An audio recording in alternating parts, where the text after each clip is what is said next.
Welcome to New Possibilities. I speak truth to power without fear. This morning, while I was getting ready for work, I heard a story on the news. I saw a story on the news about the crisis in Chicago, about the ongoing violence in Chicago. 82 people were shot over the 4th of July weekend. 14 of those people were killed. And for quite some time, we've been hearing about the violence in Chicago, and every day we hear about violence all around this country in urban communities. And this story truly disturbed me. At a time when people are celebrating the independence of this nation, we don't even have independence in our communities. We are plagued by violence in these communities. And often, the problem does not receive the kind of attention that it deserves. Compare the situation to other situations. Imagine if 82 white students were shot at a school in a suburban area and 14 of those people were killed. Imagine the amount of attention that story would receive. Imagine that there is a terrorist attack in a popular shopping center and 82 people were shot and 14 people died. Imagine the type of attention that story would receive. Imagine if 82 people were shot in the black community by a racist organization or members of a racist organization, and 14 of those people died. Imagine the type of attention that story would receive. Unfortunately, our problems, our crises, don't receive that kind of attention. They are not viewed as being that important. They don't receive that kind of attention from the media. They don't receive that kind of attention from the politicians. They don't receive that kind of attention from the activists. And that's just a fact. Many of these communities, for the most part, have been rendered invisible by the larger society. Nobody cares. And we have to understand that there's a direct correlation between violence and poverty. Many of these communities where this violence takes place, many of them are predominantly black, many of them are predominantly poor communities. And this country has long abandoned the so-called war on poverty. And it has embraced the war on drugs, which is nothing but a war on black people. None of the politicians talk about a war on poverty. During all those presidential debates, there was very little discussion about a war on poverty. And even on the local level, in our, the races for senator and congressman, and the races for even, on a lower level like mayor. They may talk about crime a little bit, but when it comes to the federal level, nobody cares about poverty. In fact, their primary focus is the middle class. That is the focus of all the political debate and discussion. We have to understand that the problems that we see in these communities is not some freak phenomena. It is not a creation of nature. It is a man-made product. It is a product of failing schools. It is a product of unemployment. It is a product of poverty, of concentrated generational poverty. It is a product of the influx of guns and drugs into poor communities. And that mixture, those ingredients, create an explosive situation. You know, Malcolm X drew a similar analogy. But those conditions create an explosive environment, an environment of violence. And that's what we see today in these communities. Violence plaguing these communities. Again, it's not a coincidence. This country had what was called a counterintelligence program. And this program was designed to destroy the Black liberation movement in this country. It was designed to destroy Black leaders and Black organizations.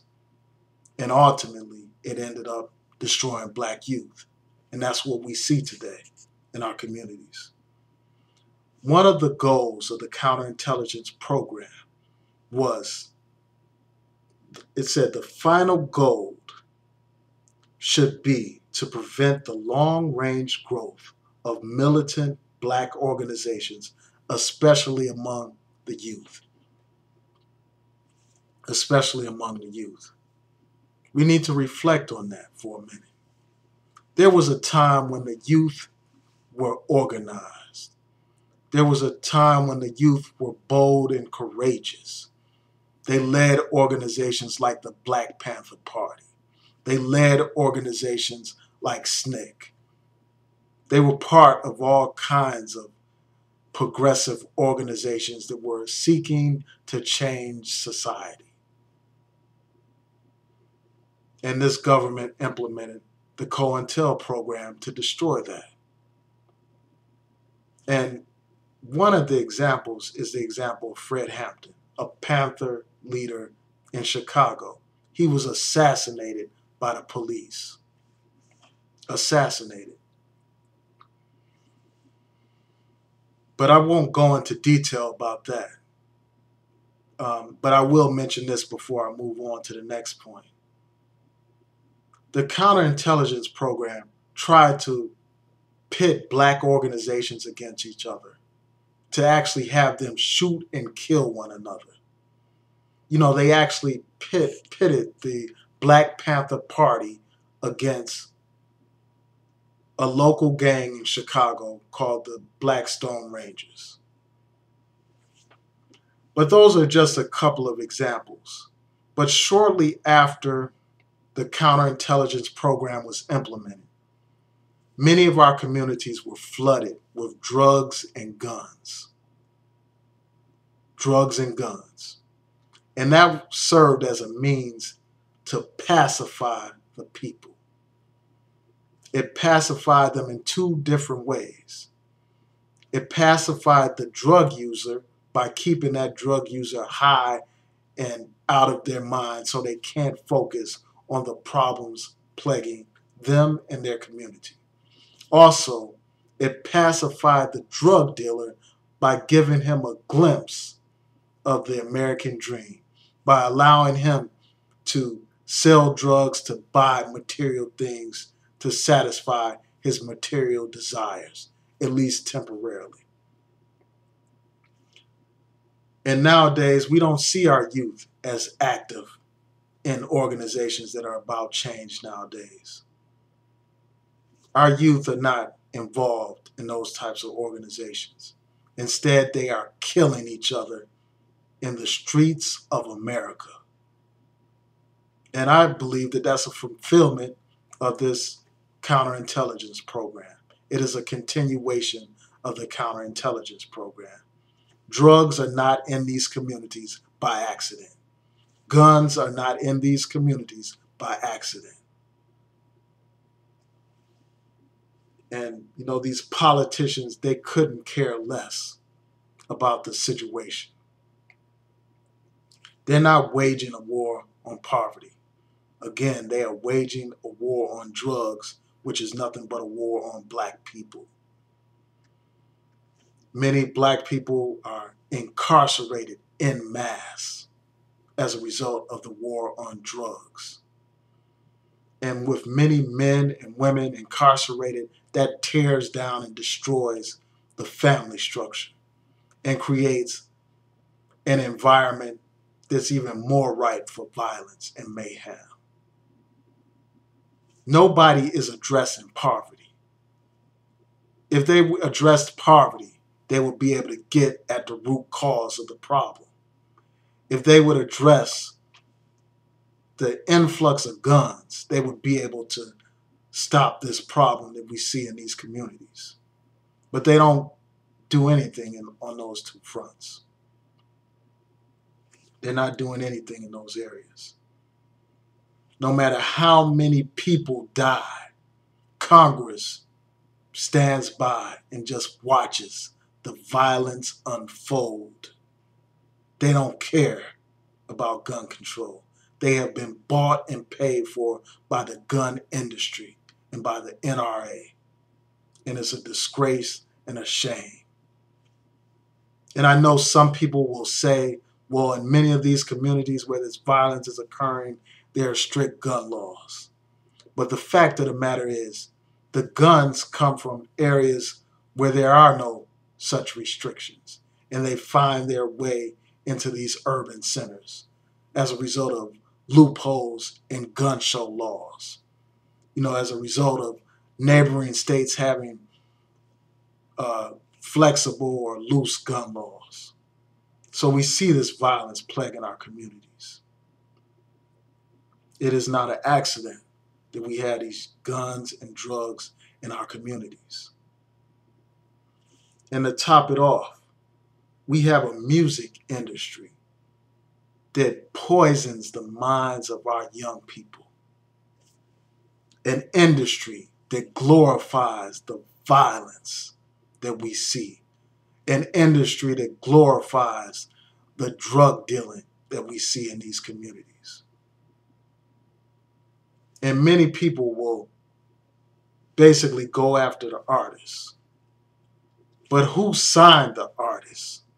Who runs these companies?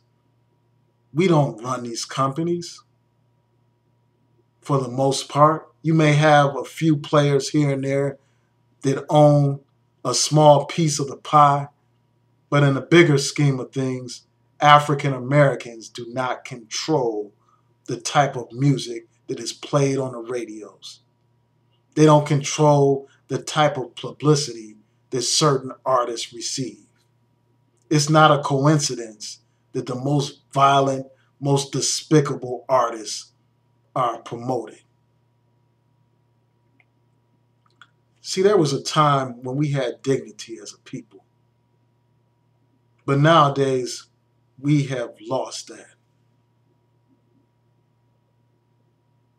I mean, we've reached such a low point that nowadays being shot is a badge of honor among many in our community.